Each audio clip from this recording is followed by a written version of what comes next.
Hello friends, you are once again welcome on the online platform of Arun Dalal English Classes YouTube channel, and today we are going to shift on our next exercise, and this exercise is a practice set for the preparation of question tags. So let's begin it from the very first sentence.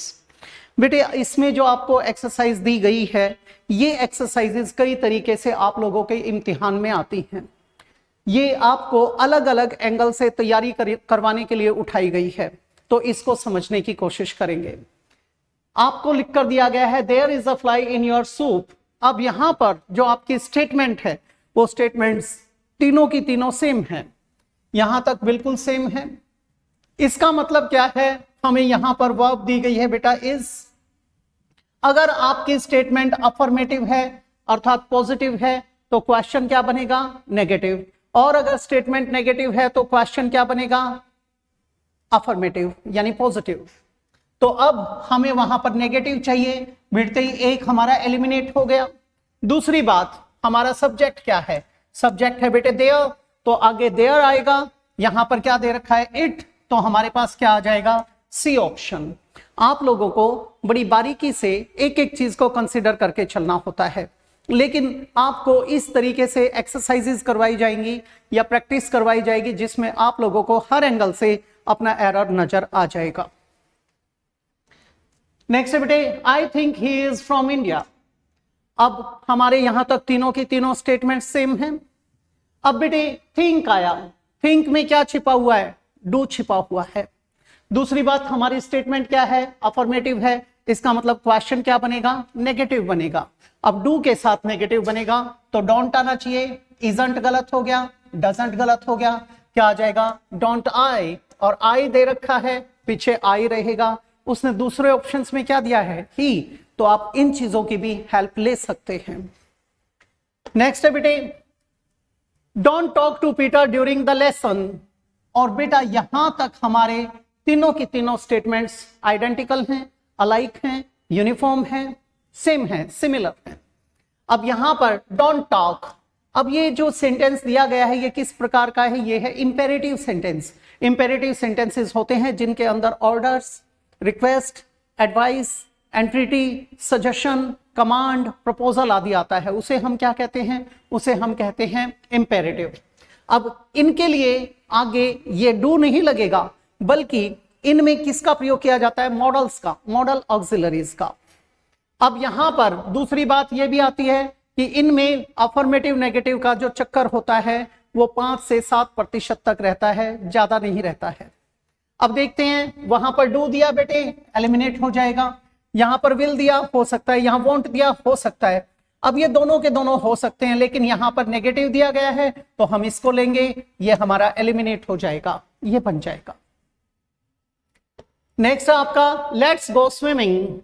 अब ये भी किस प्रकार का वाक्य है, imperative sentence है, suggestion या प्रपोजल आया है, वही मॉडल का प्रयोग किया जाएगा।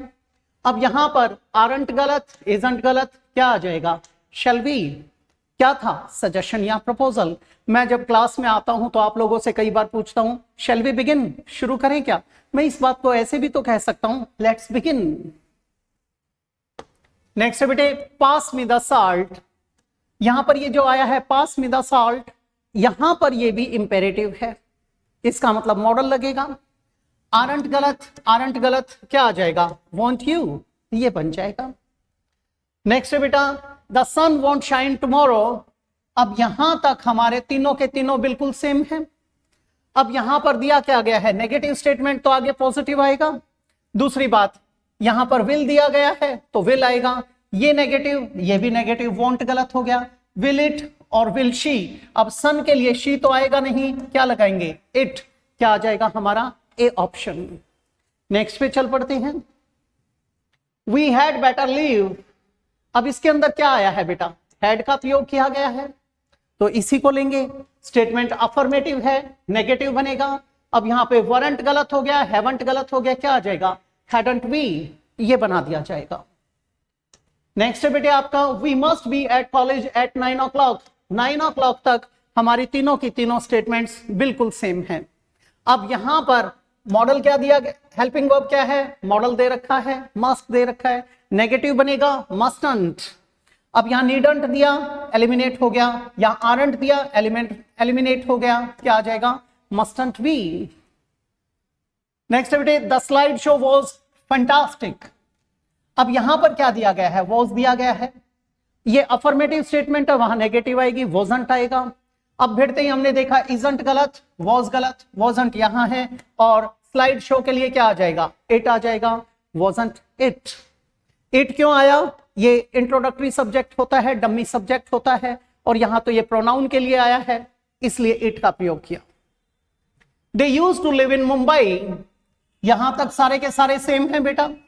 यूज्ड टू हमारे पास मॉडल दिया गया है, अब एक्चुअल में तो होना चाहिए यूज्डंट, और यूज्डंट के लिए के साथ बाद में क्या आ जाएगा? सब्जेक्ट, यूज्डंट दे।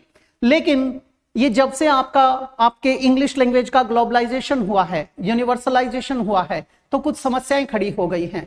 कुछ लोगों ने यहां पर इसको तोड़ना शुरू कर दिया है, खासतौर पे अमेरिकन्स ने।